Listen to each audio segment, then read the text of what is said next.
Happy hump day. So welcome back to the channel. First of all, I apologize if the audio's a little off. I have misplaced my microphones. I have no idea where they are. I looked for them everywhere and I couldn't find them. I have the little dogs here with me today. And today we're going to talk about spacers. If you saw my video from 2 years ago, let me remind you, this is the video from 2 years ago. So that video 2 years ago was me when I installed the spacers.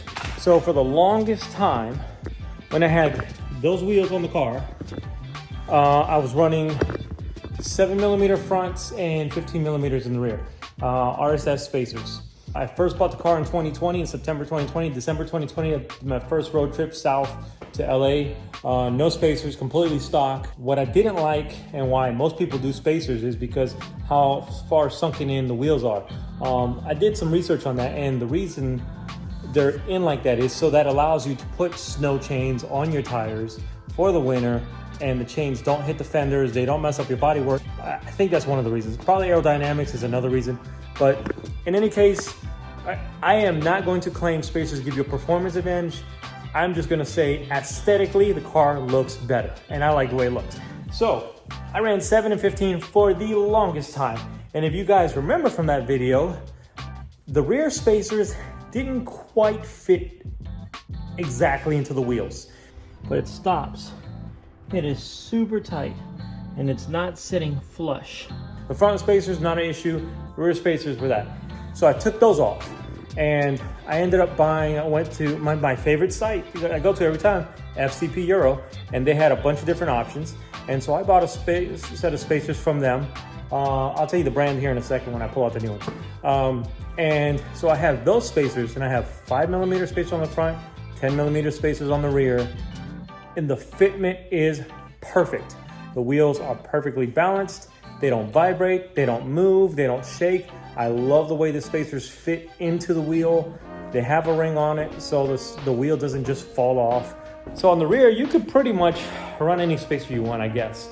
On the front, I didn't like that the spokes were sticking out. So your options are to use a smaller diameter. 5mm is actually what Porsche recommends, and it's in the manual, it says 5mm.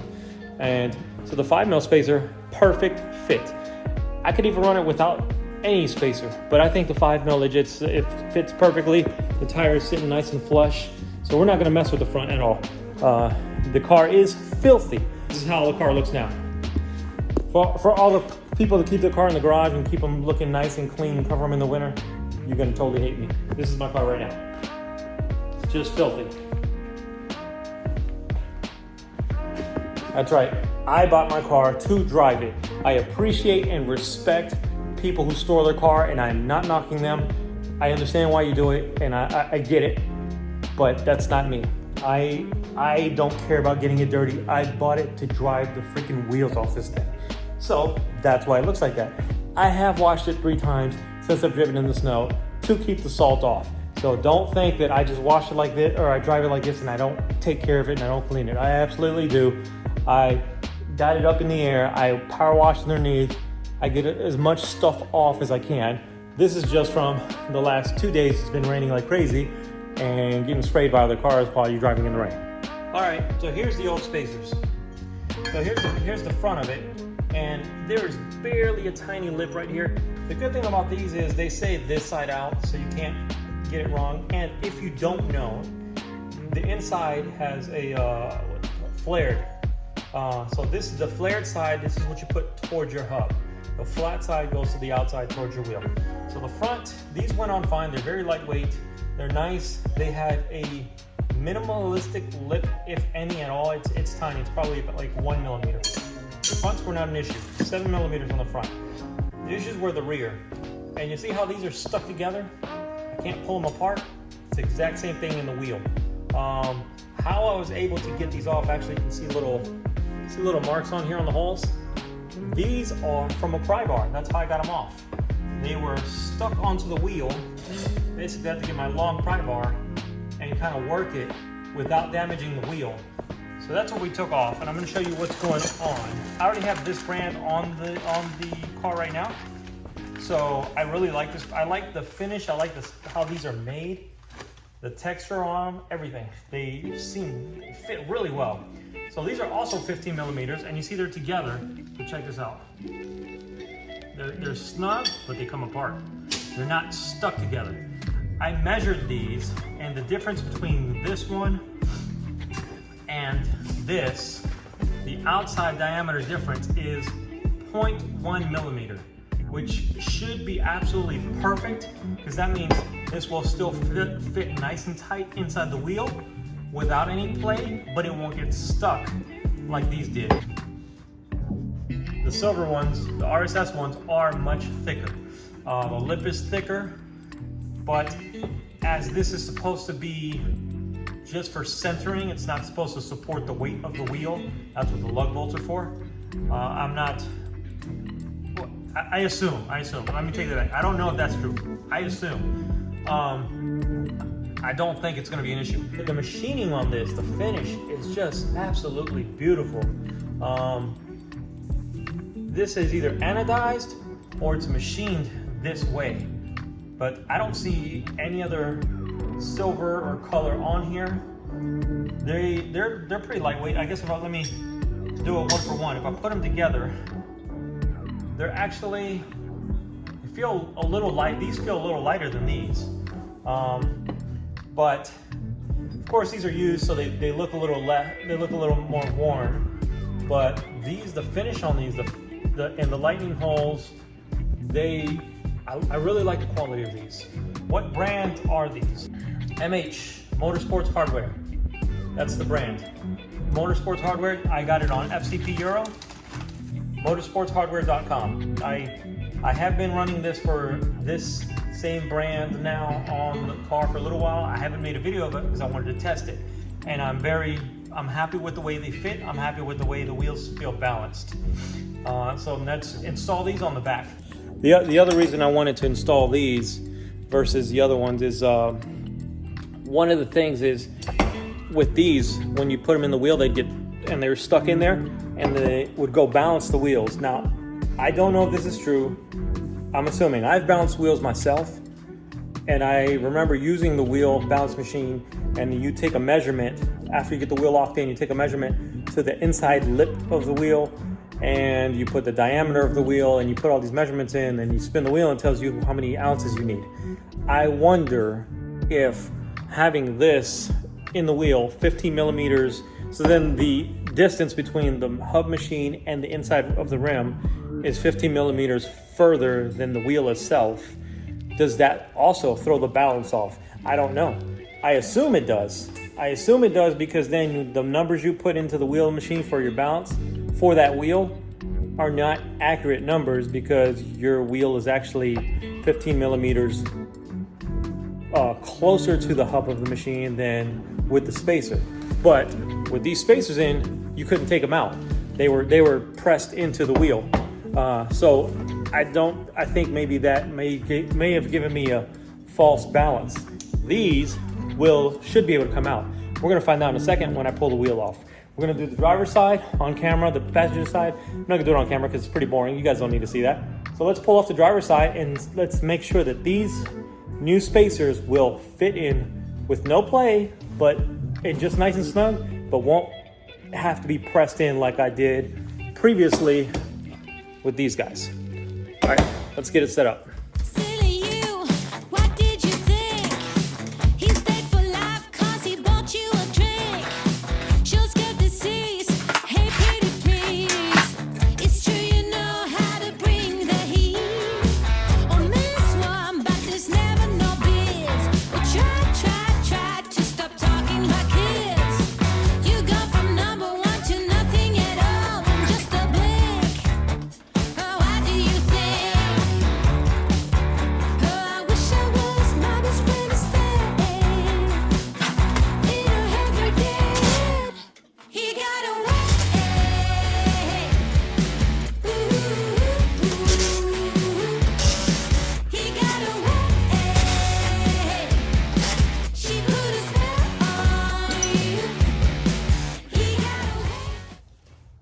So this is the 10 mil I just took out. And you saw it was in there pretty snug. Let me sit down. Saw it was in there pretty snug and didn't want to didn't want to come out, but I was able to pull it out with this. Look, this is not very hard. That's good. Snug is good. You want it to be snug because there's no play, but you want it to be able to come out easily. So this came out. Now it's been in there for a little bit. I can see a little mark on the inside of this, like a little ring. You see that? That's where it was sitting nice and tight in the wheel, which is good. I don't see any play marks of it moving. The wheel looks perfect. There's nothing in the wheel. So now let's take our 10 mil, 15 mil, sorry. So for comparison, this is a 10, this is a 15. See, this one is thicker than this one. Just here, there you go, that's better. So we're gonna stick this one in. Fingers crossed, this goes in nice and snug, like the one I just pulled out, but does not have to be pressed in. It's just a little snug inside here. That's okay, we're just gonna tap it around.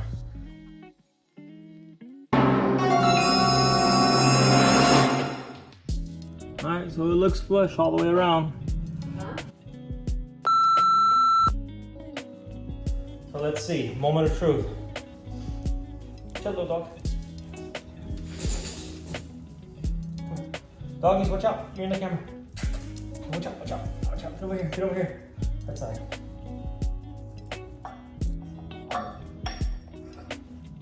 Beautiful, no force. No play. I can pull on it and there's no play. So let me bring you closer.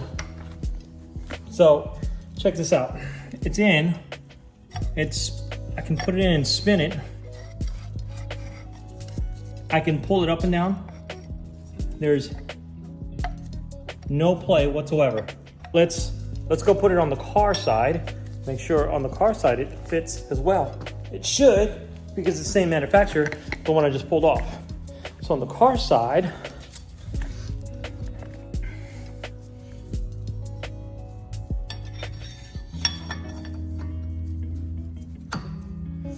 beautiful. That is, I don't know if you can tell, but that is so snug. Fits perfect on the hub, fits perfect inside the wheel. This should give me exactly what I'm looking for. Now, I am not knocking the RSS spacers I got. They're great. It's amazing. 0.1 millimeter. The hub, the centerpiece of those, 0.1 millimeter is the difference on these wheels. These are, what are these? Sport Classic, I believe, or Sport wheels, I think they're called. 1 millimeter difference. Oops, sorry about that. 0.1 millimeter is all the difference of making these fit better. So let's throw it on here. Put you back over here. We're gonna throw the wheel back on and see how it looks. Did I do it before and after? Shit, I think I forgot to do it before and after. Let me do it, I'll get it on there and I'll do it before and after I'll compare the passenger side to the driver's side. That way you get a good before and after.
Try to show you the difference. It's going to be kind of hard to capture on the camera, but this is with 15 mil that we just installed on the driver's side. So we'll see with 15 mil, everything is nice and flush. See how the wheel fits on there? Nice and flush. Granted, I'm running a smaller tire. I'm running a 285 instead of the 305 I'm supposed to be running. If you run a 305, probably a 10 mil is going to look perfect. But because I'm running a more narrow tire, it just looks good from my point of view. And you can see how the wheel and tire just fill the arch very nicely. Now, for comparison, let's go to the passenger side. On passenger side, you can see how the tire and wheel are tucked in. So you can see how you have this inner part of the fender here.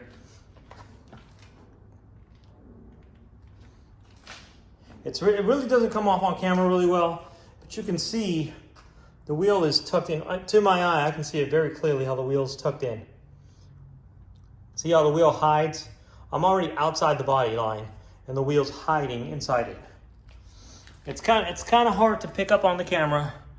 From the back, it looks fine. Look at it from the front. You can kind of see how the wheel's hiding just a little bit right there. That's probably the best angle I can give you. See how the wheel's tucked in a little bit? The driver's side, the wheels, you see it's not as tucked in. You still see the wheel, still see the wheel, still see the wheel, and the wheel vanishes when it gets flush with the body. See that? The tire looks a little tucked, but remind you I'm using a 285 tire. Same thing from the back and the top. See how the wheel is just flush with the body, and that's a 15 mil. So now I'm already flush with the body. Still no wheel, still no wheel. There's the wheel. See? See how the wheel is just a little bit more tucked in? And it's not dramatic. It's not dramatic. It's minor. It's minor. See, I'm already at the flush mark. The wheel's already gone. I'm coming back out. No wheel, no wheel. There's the wheel. Body line is right in the middle of the camera. And you see the wheel. You see it maybe a few millimeters before. This is purely aesthetic. Probably gives you 0 performance bonus at all. I know in my video from 2 years ago, I said I thought it felt like the suspension handled better. But mind you, I was on old suspension when I did that. I have since then replaced all the control arms, all the shocks, the upper mounts, all that stuff. So I don't think this is going to give me any performance boost whatsoever. I think this is 100% aesthetic, and that's it. And there's nothing else to it. So now I'm going to do the other side and be done with this video. And we'll see you on the next video, which is, I don't know. And I don't know what it's going to be about, but we'll make one about something. So I didn't show you this on the other wheel, but I wanted to show you on the. So when I pulled these off, the passenger side was a little stiffer to get off, but it did come off. I didn't have to use a pry bar. I just used this little short, flexible. This is actually to fix a flat tire on a bicycle. I use this to get between the spaces here and work it out. To prevent sticking, because the only reason they were stuck is just because I've been driving all kinds of weather. To prevent some sticking, I added a little liquid moly anti-seize compound. This is for the brake pads, but that's in the same area as the brake pads, so it gets pretty hot. So this is what I did. Let me show you. So I put it on the outside of, on both sides of this. This is the interface of the wheel, and that's the interface of the hub. So I can put this inside the wheel. I'll show you right now. So I've already done this. Put it inside the wheel.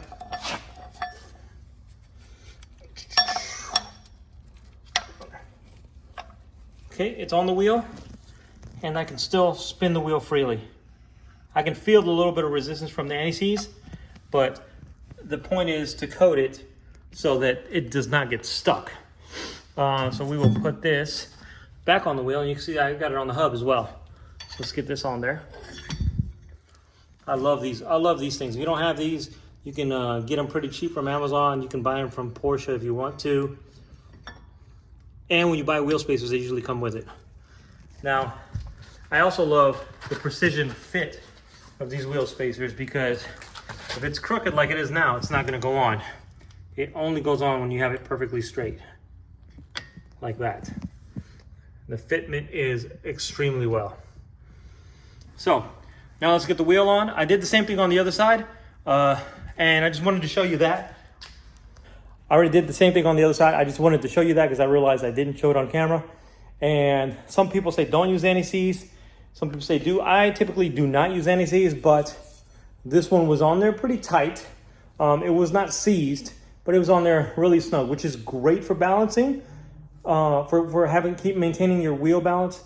But it's a pain in the butt when you want to pull the wheel off and get it rebalanced. So I want to have it so that when I get new tires, the wheel comes off, this can come off the wheel. Doesn't have to be, you don't have to fight it to get it off the wheel. All right, thanks for watching.